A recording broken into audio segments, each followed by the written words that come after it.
வணக்கம். திசைகளின் 5 மணி செய்திகள். அனைத்துலக அச்சுறுத்தல்களை எதிர்கொள்ள தற்காப்பு அமைச்சு 2 புதிய உத்திகளை உருவாக்கியுள்ளது. அனைத்துலக அச்சுறுத்தல்களை எதிர்கொள்ளும் வகையில் 2026 முதல் 2030 ஆண்டு வரையிலான காலப்பகுதிக்கான தேசிய பாதுகாப்பு மூலோபாய திட்டம் மற்றும் பாதுகாப்பு திறன் வரைபடம் ஆகிய 2 முக்கிய உத்திகளை தற்காப்பு அமைச்சர் உருவாக்கியுள்ளதாக அதன் அமைச்சர் டத்தோஸ்ரீ முகமது காலித் நோர்டின் தெரிவித்துள்ளார். மத்திய கிழக்கு மற்றும் உக்ரைன் போன்ற பகுதிகளில் நிலவும் ஆயுத மோதல்கள் அனைத்துலக ஸ்திரத்தன்மையை பாதித்து வரும் வேளையில் மலேசியாவின் தற்காப்பு திறனை மேம்படுத்த இந்த திட்டங்கள் மிக அவசியமானவை என்று அவர் குறிப்பிட்டுள்ளார். ராணுவ தயார் நிலை, விண்வெளி மற்றும் இணைய பாதுகாப்பு, அறிவியல் தொழில்நுட்ப மேம்பாடு மற்றும் ராணுவ வீரர்களின் நலன்புரி திட்டங்கள் உள்ளிட்ட 7 முக்கிய தூண்களின் அடிப்படையில் இந்த தேசிய பாதுகாப்பு மூலோபாய திட்டம் உருவாக்கப்பட்டுள்ளது. மலேசியாவின் தற்காப்பு திறனை வலுப்படுத்தும் நோக்கில் கடந்த மார்ச் 2026 3 நடுத்தர உயர ஆளில்லா விண்கலன்கள் லாபுவான் விமானப்படை தளத்தில் பயன்பாட்டிற்கு கொண்டுவரப்பட்டுள்ளதாக டத்தோஸ்ரீ முகமது காலித் கூறினார். மேலும் இலகுரக போர் விமானங்கள், கடல்சார் ரோந்து விமானங்கள் மற்றும் அலைக்கற்றை ஆதிக்கம் போன்ற அதிநவீன தொழில்நுட்பங்கள் எதிர்காலத்தில் இணைக்கப்படும் என்றும் அவர் தெரிவித்தார். தற்காப்பு படைகளின் உள்கட்டமைப்பை மேம்படுத்துவதோடு மட்டுமல்லாமல் ராணுவ வீரர்களின் குடும்பங்களுக்கான 6 புதிய வீட்டு வசதி திட்டங்கள், 20,000 வீடுகளை பராமரித்தல் மற்றும் புதிய பாலிகிளினிக் வசதிகள் போன்ற நலன்புரி திட்டங்களுக்கும் இந்த இலக்குகளின் கீழ் முன்னுரிமை வழங்கப்படும் என்று தற்காப்பு அமைச்சர் டத்தோஸ்ரீ முகமது காலித் தெரிவித்துள்ளார். 2030 ஆண்டிற்கான புதுப்பிக்கத்தக்க எரிசக்தி இலக்கான 35% மலேசியா ஏற்கனவே 33% எட்டியுள்ளதால் நிர்ணயிக்கப்பட்ட காலத்திற்கு முன்பாகவே இந்த இலக்கை அடையும் என்று துணை பிரதமர் டத்தோஸ்ரீ ஃபடிலா யூசுப் தெரிவித்துள்ளார். புதுப்பிக்கத்தக்க எரிசக்தி பங்கை 2040 40%ஆகவும் 2050 70%ஆகவும் உயர்த்த அரசாங்கம் இலக்கு வைத்துள்ள வேளையில் சூரிய ஆற்றல் பயன்பாட்டை மேம்படுத்த பேட்டரி ஆற்றல் சேமிப்பு அமைப்புகளில் முதலீடு செய்ய திட்டமிடப்பட்டுள்ளது. இத்துறையில் வெளிநாட்டு நிறுவனங்கள் ஆர்வம் காட்டினாலும் உள்ளூர் நிறுவனங்களின் வளர்ச்சியை உறுதி செய்ய 51% பங்குகள் உள்ளூர் நிறுவனங்களிடமே இருக்க வேண்டும் என்ற கொள்கை கடைபிடிக்கப்படுகிறது என்றும் டத்தோஸ்ரீ ஃபடிலா நாடாளுமன்றத்தில் விளக்கம் அளித்தார்.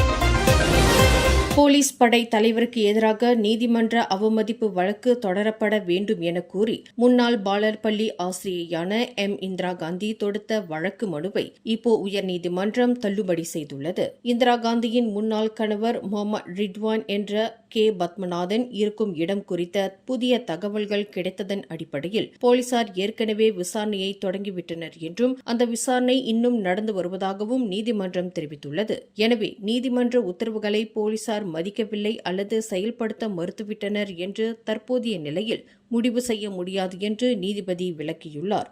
பத்மநாதன் சாரா 100 மற்றும் முடி 95 மானியங்களை பயன்படுத்தியதாக கூறப்படும் ஆதாரங்கள் போலீசாருக்கு எதிராக நீதிமன்ற அவமதிப்பு நடவடிக்கையை தொடங்க போதுமானதாக இல்லை என்று நீதிமன்றம் குறிப்பிட்டுள்ளது. இருப்பினும் பத்மநாதனை கைது செய்வதற்கான பிடி வாரண்டை நிறைவேற்றவும் அது குறித்த அறிக்கையை நீதிமன்றத்தில் சமர்ப்பிக்கவும் போலீசாருக்கு உள்ள கடமை தொடர்கிறது என்று வலியுறுத்தப்பட்டுள்ளது. பூடி மடானி ரான் 95 திட்டத்தின் கீழ் 14 மில்லியன் பயனர்களில் 1% குறைவான பயனர்களே மாதத்திற்கு 200 லிட்டருக்கும் அதிகமான பெட்ரோலை பயன்படுத்தியுள்ளனர் என்று 2ஆம் நிதியமைச்சர் டத்தோஸ்ரீ அமீர் அம்சா அசிசான் தெரிவித்துள்ளார். மைகாட் தரவுகளின்படி 80% அதிகமான டீசல் பயனர்கள் மாதத்திற்கு 200 லிட்டருக்கும் குறைவாகவே பயன்படுத்துகின்றனர் என்பதால் தற்போதைய மானிய அளவு போதுமானதாக உள்ளது என்று டத்தோஸ்ரீ அமீர் நாடாளுமன்றத்தில் தெரிவித்தார். இதற்கிடையில் மத்திய கிழக்கு மோதல்களால் எரிபொருள் மானிய சுமை கிட்டத்தட்ட 5 பில்லியனாக உயர்ந்துள்ள வேளையில் சபா மற்றும் சரவாக்கில் டீசல் கட்டுப்படுத்தப்படுவதை தடுக்கவும் முறைகேடுகளை களையவும் நாடு தழுவிய அளவில் மானியமில்லா சில்லறை விலை நிர்ணயம் அவசியமாகிறது என்று அவர் விளக்கமளித்துள்ளார். நாட்டிலேயே முதல் முறையாக கைதிகளுக்கான அங்கீகரிக்கப்பட்ட அடிப்படை உயிர்காக்கும் ஆதரவு பயிற்சி மற்றும் முதலுதவி பயிற்சியை வெற்றிகரமாக நடத்தியதற்காக பத்துகாஜா சீர்திருத்த மையம் மலேசிய சாதனை புத்தகத்தில் இடம் பிடித்து வரலாற்று சாதனை படைத்துள்ளது. பத்துகாஜா மருத்துவமனையுடன் இணைந்து கடந்த ஜூன் 24 அன்று நடத்தப்பட்ட இப்பயிற்சியில் 12 ஆண்கள் 30 பெண்கள் என மொத்தம் 42 கைதிகள் தேர்வு செய்யப்பட்டு கோட்பாடு மற்றும் செய்முறை தேர்வுகளில் முழுமையாக தேர்ச்சி பெற்று அங்கீகரிக்கப்பட்ட பயிற்சியாளர்களாக உருவெடுத்துள்ளனர். சிறைச்சாலைக்குள் அவசர நிலைகளில் மற்ற கைதிகளுக்கு உடனடியாக உதவவும், விடுதலையான பிறகு சமூகத்தில் நல்ல குடிமக்களாக இணைந்து உயிர்களை காப்பாற்றவும் இந்த திட்டம் முன்னெடுக்கப்பட்டது என்று மையத்தின் இயக்குனர் எஸ். தனபால் மற்றும் பேரா மாநில சிறைத்துறை இயக்குனர் ஃபைருஸ் ஹமட் ஆகியோர் தெரிவித்தனர். கைத்தொழில் மாதிரி இல்லைன்னா மற்ற கைதிகளுக்கு என்னாச்சும் பிரச்சனை நடக்கும்போது நம்ம போய் உதவி செய்கிறதுக்குள்ளே மற்ற கைதிகள் தான் பக்கத்தில் இருக்காங்க. ஸோ அவங்க தான் போய் உதவி செய்யலாம்.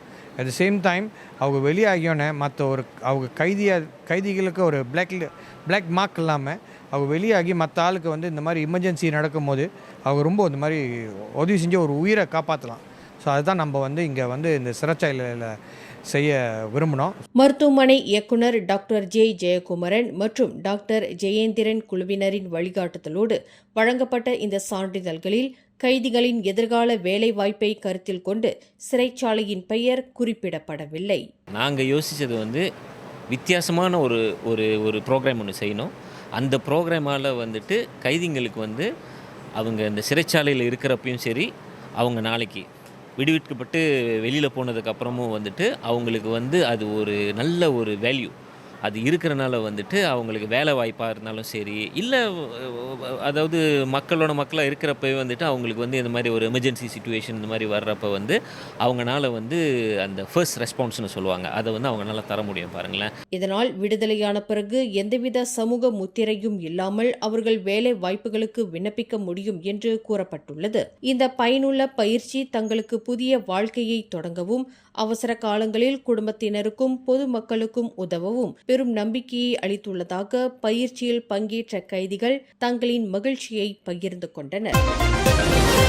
காரில் இருந்த 55 வயது உள்ளூர் ஆடவர் ஒருவர் உயிரிழந்த நிலையில் கண்டெடுக்கப்பட்டுள்ளார். பினெங் ஜார்ஜ்டவுன் பகுதியில் உள்ள ஜாலான் லிந்தாங் மெர்டேகாவில் நிகழ்ந்த இச்சம்பவத்தை துப்புரவு பணியாளர் ஒருவர் சந்தேகத்திற்கிடமான முறையில் நின்ற காரை கவனித்து போலீசாருக்கு தகவல் அளித்ததை தொடர்ந்து வெளிச்சத்திற்கு வந்துள்ளது. காரின் ஓட்டுநர் இருக்கையில் இருந்த அந்த ஆடவர் உயிரிழந்து 4 நாட்கள் மேல் ஆகியிருக்கலாம் என முதற்கட்ட விசாரணையில் தெரியவந்துள்ளது. மரணமடைந்த ஆடவர் நாள்பட்ட நோய்க்காக சிகிச்சை பெற்று வந்தவர் என்பதும், அவரது மரணத்தில் எவ்வித குற்றவியல் கூறுகளும் இல்லை என்பதும் விசாரணையில் தெரியவந்துள்ளது. பிரேத பரிசோதனைக்காக உடல் மருத்துவமனைக்கு அனுப்பப்பட்டுள்ள வேளையில் இச்சம்பவம் திடீர் மரணம் என வகைப்படுத்தப்பட்டு போலீசார் மேலும் விசாரணை மேற்கொண்டு வருகின்றனர். நேற்று புதருக்குள் மனித மண்டை ஓடு கண்டெடுக்கப்பட்டுள்ளது. சபா லஹாடத்து தாமன் பெர்மாத்தா 1 பகுதியில் பொதுமக்களால் காலை 10:45 மணியளவில் கண்டறியப்பட்ட இந்த மண்டை ஓடு குறித்து உடனடியாக போலீசாருக்கு தகவல் தெரிவிக்கப்பட்டுள்ளது. சம்பவ இடத்திற்கு விரைந்த போலீசார் மண்டை ஓட்டை கைப்பற்றி மேலதிக விசாரணைக்காக லஹாடத்து மருத்துவமனையின் தடயவியல் துறைக்கு அனுப்பி வைத்துள்ளனர். தற்போதைய நிலைக்கு இது திடீர் மரணம் என வகைப்படுத்தப்பட்டு விசாரணை நடத்தப்பட்டு வருகிறது. இந்த சம்பவம் குறித்து ஏதேனும் தகவல் தெரிந்தாலோ அல்லது குடும்ப உறுப்பினர்களை இழந்திருந்தாலோ உடனடியாக தங்களை தொடர்பு கொள்ளுமாறு போலீசார் பொதுமக்களை கேட்டுக் கொண்டுள்ளனர். மேலும் செய்திகளை தெரிந்து கொள்ள கீழே இருக்கும் பெல் பட்டனை அழுத்துங்கள். உங்கள் மகிழ்ச்சியை வெளிப்படுத்த லைக் மற்றும் ஷேர் செய்யுங்கள். தொடர்ந்து திசைகளோடு இணைந்திருக்க சப்ஸ்கிரைப் செய்யுங்கள்.